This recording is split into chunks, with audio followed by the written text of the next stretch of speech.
طلاق اور خلا کے لفظ کو بار بار سنتے ہیں، کیا ان میں کوئی فرق بھی ہے یہ، اور اگر ہے تو کیا فرق ہے دونوں؟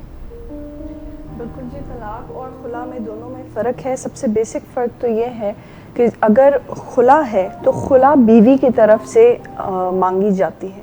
جو طلاق ہے اگر تو اس کو نکاح نامے میں کلوز نمبر 18 جو شق 18 ہماری ہے، اگر اس میں حق دیا گیا ہے نکاح نامے میں، وہاں پر اس کو کٹ نہیں کیا گیا انفارچونیٹلی، جیسے بلیغ بھائی نے ذکر کیا کہ ہمارے معاشرے میں کیونکہ اس کو اچھا نہیں سمجھا جاتا، تو بیفور برائڈ اینڈ گروم اس نکاح نامے کو سائن کرے اس شق کو پہلے ہی کاٹ دیا جاتا ہے. اگر آپ کو وہ شق میں حق دیا گیا ہے تو ڈائیورس میں جو عورت ہے، جو بیوی ہے، وہ اپنا ڈیفرڈ ڈاور جو غیر معجل اس کا حق مہر ہے اس کی حقدار ہوتی ہے. جو خلا ہے اس کے اندر اس کو اپنا حق مہر چھوڑنا پڑتا ہے.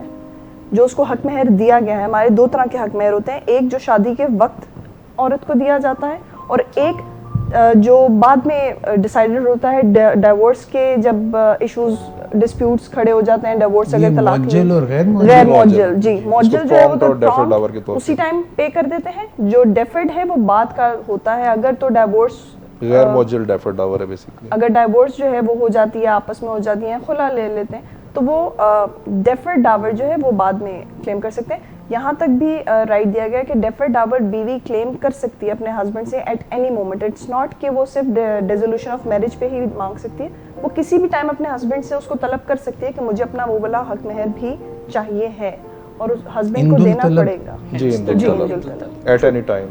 اور خلا کے اندر ایک بیسک ڈفرینس یہ ہے کہ عورت کو اپنا جو حق مہر ہے وہ چھوڑنا پڑتا ہے.